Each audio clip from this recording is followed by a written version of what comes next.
ஓம் சாய்ராம். என் அன்பு செல்லுமே, என்னுடைய தங்கமே, வாழ்க்கையில் பல இடங்களில் தலை குனிந்து விட்டாய். நீ தவறே செய்திருக்க மாட்டாய். அந்த இடத்திற்கும் உனக்கும் சம்பந்தமே இருக்காது. ஆனால் ஒரு இடத்தில் நிறைய பேர் இருக்கும் பொழுது உன்னால் தலை நிமிர்ந்து இருக்க முடியவில்லை. காரணம், உன் குடும்பத்தில் இருப்பவர்களும் சரி, உன்னாலும் சரி எதுவும் செய்ய முடியவில்லை. வாழ்க்கையில் நல்ல நிலைமைக்கு உன்னால் வர முடியவில்லை. உன்னுடைய உறவுகள் எல்லாம் உன்னை விட வசதியிலும் நல்ல பதவியிலும் இருக்கிறார்கள். ஆனால் நீ வசதியிலும் இல்லை, பணத்திலும் இல்லை. புரிகிறதா? எந்த பதவியும் இல்லை. நீ போராடி போராடி போராடி வாழ்க்கையில் சோர்ந்து அடுத்தது என்ன செய்வது என்று தெரியாமல் முழிக்கிறாய். தங்கமே, மற்றவன், அதாவது உறவினர் எப்படி வேண்டுமானாலும் இருக்கட்டும், அவன் வசதியாகவோ இல்லை அந்தஸ்தில் இல்லை பதவியில், அவன் எப்படிப்பட்டு வேண்டுமானாலும் கொடிகட்டி அவன் பறக்கட்டும். அது அவனுடைய வாழ்க்கை. அவன் அவனுடைய வாழ்க்கையை பார்க்கிறான், நீ உன்னுடைய வாழ்க்கையை பார்க்கிறாய். ஒரு கூட்டமாக இருக்கும் இடத்தில் அனைவரும் பணக்காரனாக இருக்கட்டும், பதவியுடன் இருக்கட்டும், நீ நீயாக இருக்கிறாய். யாருடைய பேச்சையும் நீ தேவையில்லாமல் கேட்பது இல்லை. அடுத்தவருடைய வாழ்க்கைக்குள் நீ தேவையில்லாமல் நுழையவும் இல்லை. அவரவர்கள் வாழ்க்கையை அவரவர்கள் பார்க்கிறார்கள். உன்னுடைய வாழ்க்கையை நீ பார்க்கிறாய். அடுத்தவனுடைய வாழ்க்கையில் போய் நீ எந்த ஒரு கெடுதலும் செய்யவில்லை. மனதாலும் யாரும் கெட்டு போக வேண்டும் என்று நினைப்பதும் இல்லை. இதில் நீதான் பணக்காரி. அங்கு சுற்றி நிற்கிறார்கள் பார், அனைவரும் உன்னை பார்க்கிறார்கள் என்று நினைக்கிறாய். புரிகிறதா? அவர்கள் பார்க்கட்டும். ஆனால் மனதாலும் தெய்வத்தின் நினைப்பும் உன்னிடம்தான் இருக்கிறது. தெய்வம் உன்னை சுற்றி இருக்கிறது.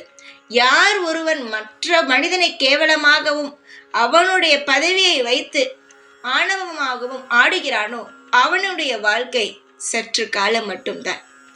யாராக இருந்தாலும் அது கொஞ்ச நாள் மட்டும்தான். ஏற்கனவே நான் சொல்லியிருக்கிறேன், பதவியை வைத்தும் பணத்தை வைத்தும் யாரும் ஒரு மனிதனுக்கு இன்னொரு மனிதன் கேவலமாகவோ இலக்காரமாகவோ அலட்சியப்படுத்தும் வகையிலோ பார்க்கக்கூடாது. எப்பொழுதும் உன்னிடம் பணம் இருக்கும் பொழுதும் ஒரே மாதிரி, பணம் இல்லாத பொழுதும் ஒரே மாதிரி, பதவி இருந்தாலும் ஒரே மாதிரி, பதவி இல்லாட்டியும் ஒரே மாதிரி. பதவி இருப்பவனும் ஒரே மாதிரி தான் இருக்க வேண்டும். உன்னை ஒரு இடத்தில் அவமானப்படுத்துகிறார்கள், தலை குனியும் நிலைமைக்கு நீ வருகிறாய் என்றால் கவலைப்படாதே. உன்னால் எதுவுமே நடக்கவில்லை. உன்னிடம் இப்பொழுது எதுவுமே இல்லை என்பதற்காக அவர்கள் அனைவரும் உன்னை கேவலமாக பார்க்கிறார்கள். அதுவே அவர்களே வியந்து தலை நிமிர்ந்து பார்த்து உன்னிடமே அவர்கள் சொல்ல மாட்டார்கள். புரிகிறதா? அவர்கள் உன்னிடமே எதுவுமே சொல்ல மாட்டார்கள். ஆனால் அவர்கள் மனதுக்குள் நீ ஒரு உசந்த இடத்தில் இருப்பாய். எப்படி என்றால், நான் அப்படி உன்னை உருவாக்குவேன். பணத்திலும் பதவியிலும் நான் உன்னை மென்மேலும் வளர வைப்பேன். இது வெறும் தற்காலிகம்தான். இது ஒன்றும் நிரந்தரமான கஷ்டங்கள் கிடையாது, அவமானங்கள் கிடையாது, தற்காலிகம்தான். அந்த கூட்டத்தில் நீ மிகப்பெரிய சிறந்த ஆளாக மாறுவாய். சீக்கிரமாகவே உன் குடும்பமானது மிக பெரியதாகும். வசதியிலும் பதவியிலும் குடும்பத்திலும் பெரிய நிலைமைக்கு வரும். இந்த சாய் சொல்வதை நம்பு. உனக்கான அனைத்தையும் நான் ஏற்பாடு செய்து விட்டேன். இனி உன்னுடைய வாழ்க்கையில் வந்து சேர்வது மட்டும்தான் மிச்சம். தைரியமாக இரு.